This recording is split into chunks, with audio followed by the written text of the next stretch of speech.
1944. Major Gregory Pappy Boyington is leading a section of 4 F4U Corsairs from his squadron as part of a large fighter sweep over the Japanese stronghold of Rabaul. By this time in the war, there's an unofficial race between several U.S. aces to see who will break the World War I legend Eddie Rickenbacker's record of 26 victories. With 25 kills, Pappy's just one away, and everyone in his squadron wants to see him break it first.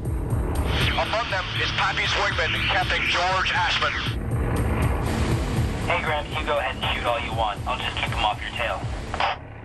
Roger that, Georgie boy. Thanks.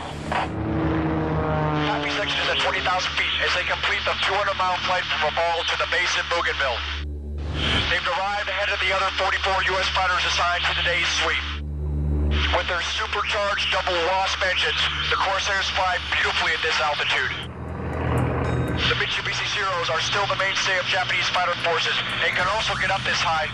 And speaking of Zeros, there's a group of them a few thousand feet below and they're climbing up to engage. Pappy spots them. And as is typical, he ain't gonna wait for other American fighters to get down there before him. Let's go down there and get to work, boys. Without looking behind to see what the other pair of Corsairs is doing, Pappy wings over and dives into attack. And Ashman's right with him. Uh-oh. Now we might have a problem here. The rest of Pappy's section is not following him. Maybe there was trouble with his radio transmission. Maybe they think he's out to lunch. I don't know.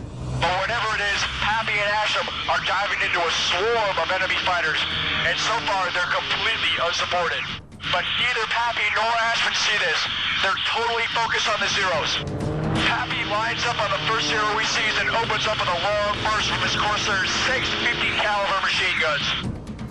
The bullets chew right through the lightly constructed Japanese fighter, puncturing his fuel tank in several places. Unlike U.S. fighters, Zero's tanks are not self-sealing. And it quickly bursts into flames. Hey, Gramps, you got a flamer. That ties the record. Thanks, Georgie boy. Let's go get some more. Yeah, but where are the rest of the guys? Ashman has noticed that the other pair of black sheep are nowhere in sight. I don't know, kid, but we ain't got time to find them. There's about 10 bandits dead ahead. And Pappy's right. There's a formation of about 10 more Zeros vectoring right for them. Pappy and Asham open fire and charge straight through the Zeros, scattering in all directions like throwing a rock at a hornet's nest. Hey, Gramps, here comes the cavalry. Ashman has spotted the rest of the U.S. fighters in the sweep, diving in from high altitude. It's about time. And here they come. Oh, brother, Pappy and Ashman have got a real problem now. Those aren't U.S. fighters. They're Zeros. About 20 of them. Holy crap, Gramps, they're bandits. But Pappy keeps his head in the game. Stay cool, Georgie boy. Commence the thatch weave, understand? Commence the thatch weave. Understood. What a great call by Pappy. The thatch weave was a tactic devised by U.S. Naval Aviator John Thatch, who first used it in the Battle of Midway in 1942. It calls for the defending aircraft to weave back and forth in such a way that any attacking Zero will be dragged directly in the line of fire of other defending planes. Although it was originally conceived as a way for the older F4F Wildcat to neutralize the superiority of the Zero, there's no reason why it can't work with Corsairs too. And it is working. The attacking Zero drivers seem confused. They don't know what the hell's going on. None of them are able to get a good firing angle on the Corsairs. And one of the Zeros doesn't pull out of his firing pass fast enough, and Asham gets a good angle on him. He fires and the Zero explodes into a massive fireball. Nice shooting, Georgie boy. Thanks, Gramps. Pappy gets a shot at another Zero. It flames and goes down too. That breaks Rickenbacker's record. You see that one, George? We did it. But there's no answer. Pappy looks over and sees that Asham's plane is smoking and starting to go down into a shallow dive. been hit while Pappy was flaming that last Zero. Now this not only breaks up the Corsair's weave, but also makes Asham a magnet for all the other Zeros in the area, who immediately pounce on his crippled Corsair like a pack of hyenas. For God's sake, George, dive.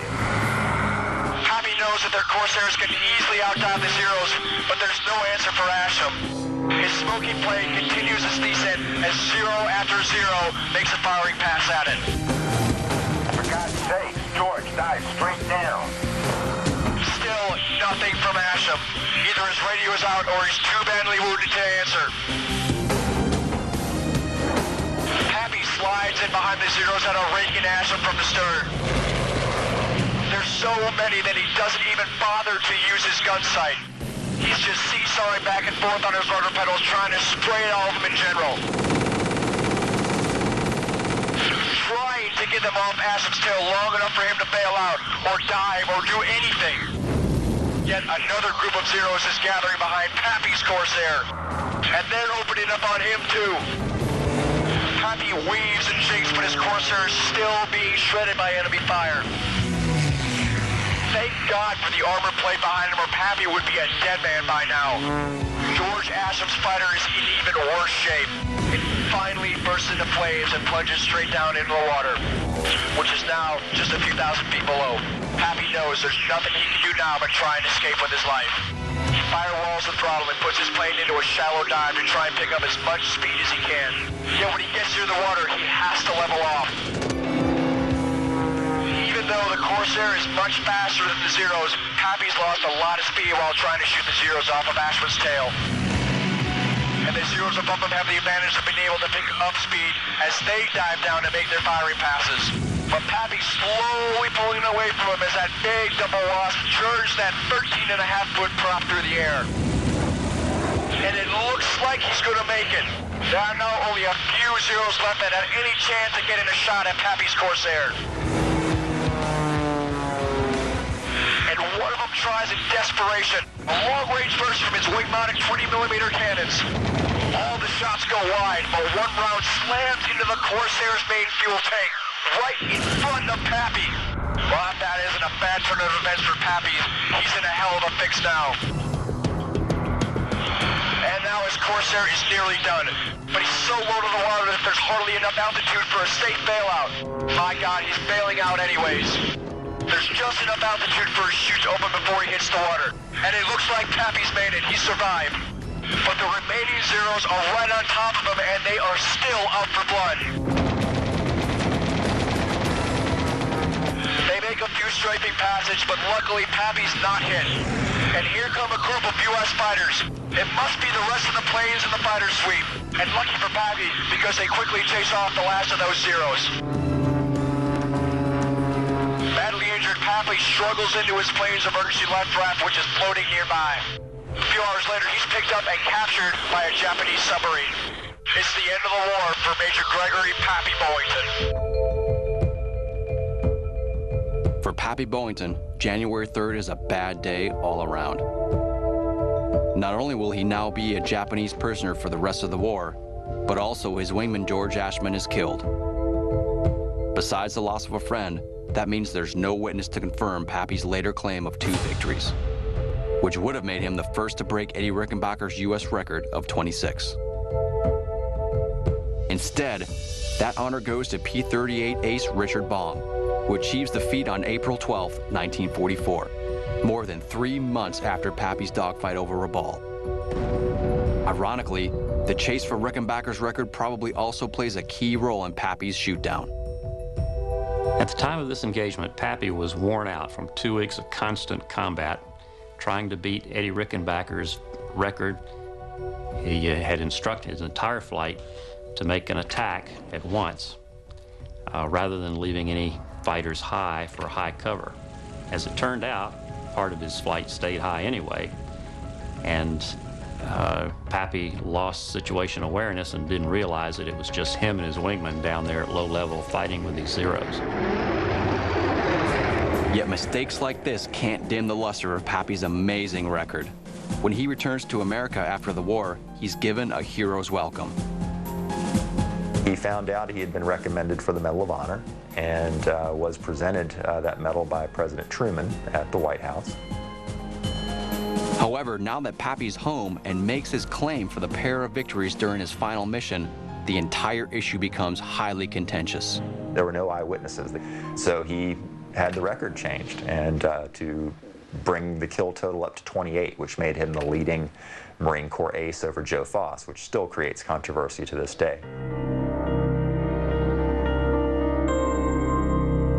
Always a magnet for trouble, Pappy continues to find it. He had a tragic life afterwards. His alcoholism continued. He went through numerous marriages, numerous careers. He was a wrestling official at one time. With the rise of the television program, Black Sheep, he alienated a lot of members of the squadron because that television show did not portray the squadron as it really was. And really his health declined later in life. You see pictures of him in his early 60s. He looks like a man much older. He looks like a man really beaten by life because he had had a hard life physically and eventually died of cancer in 1988. There's an old saying, when the legend conflicts with the facts, go with the legend.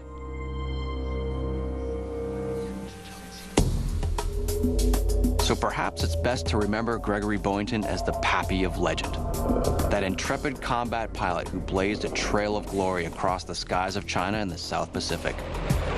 A pugnacious brawler who could defeat every enemy he met, except one, himself.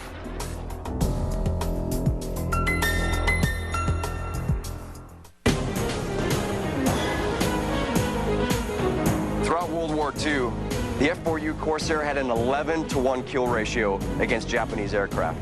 Statistically, that made it one of the deadliest fighters in the entire Pacific theater.